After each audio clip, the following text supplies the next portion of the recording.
So we get in all kinds of like messed up situations, me and Tammy, and she's feisty, and that's how I like them, crazy, because any moment that thing could turn, right? And that's why we got 8 kids, so it's not good. Oh, I don't want you to be messing with that too much.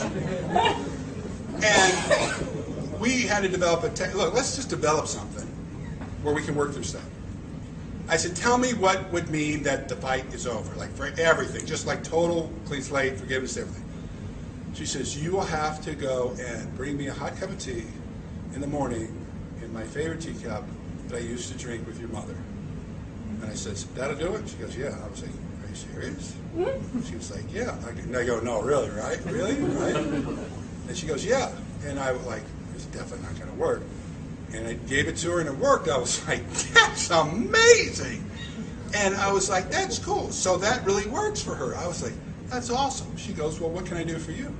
I said, no, I'm more sophisticated. That's not going to work for me. I mean, and she goes, no, really, what's going to, I said, it's not going to happen, Tim. There's no way. No, seriously, no, what's going to work for you? I said, Tammy, you aren't listening to me. It's not going to happen. She goes, yes, my Lord. And I was like, what? What? What?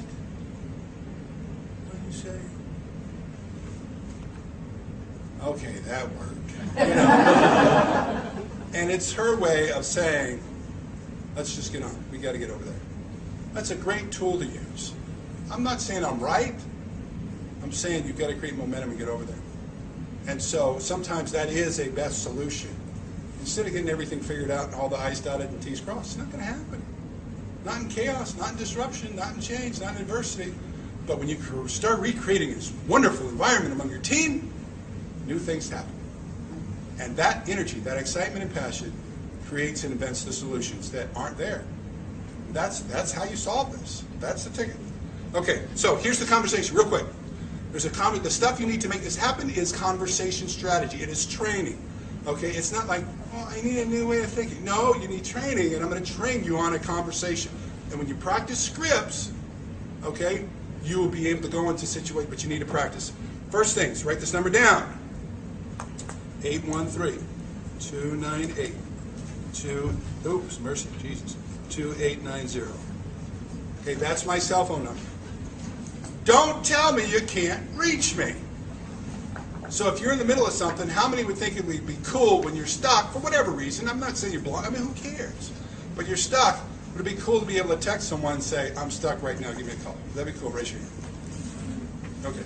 And so when you text me back, like, don't freak out, like when it's me. Like I said I would do that, so I'll be happy to help you, okay? Now, the reason why you have to learn scripting, because once you learn to be scripted, it allows you to step in a different point of view. You don't lose your power. Does that make sense? If you knew the words to say, like scripting. You run over me with a cart at the store, at the grocery. I could go off. Like, oh, sorry about that. Scripting. People think I'm coming to step in line. Hey, you're not in front of me. I said, actually, I was just going to ask, am I behind you? See how I did that? It's scripting, right? Learn to script. Here's a lady that failed. I was flying an airplane. My son's sitting in coach. He's 4 years old. There was no seat up in first class. They said he couldn't sit up there. I said, can I switch? And the stewardess says, well, yeah, if you can. So I walked all the way back. We're sitting next to my son. I said to the lady, I said, lady, please, I would love to be able. Who do you think you are? You think you can come back here? No, no big man's going to come back here. This is my seat, and I'm not going to change. I don't care who you think you are. You're intimidating me. I was like, oh, okay. I got it. So I went to the lady next to him. I said, excuse me, ma'am, would you be willing to switch seats with me so I could sit with my son? She says, well, yeah, where are you sitting? I sit up in first class. And she goes, oh, I never sat in first class before. I says, well, I'd love to switch with you. She said, you do that? I says, yes, I would. And she switched. Okay? That other lady burned me. Now, she was right, but she was wrong, right? And she wouldn't talk to me the whole ride. The point is, she had a choice, a decision about how she was going to be, and maybe, many times, she would have been right to be that way.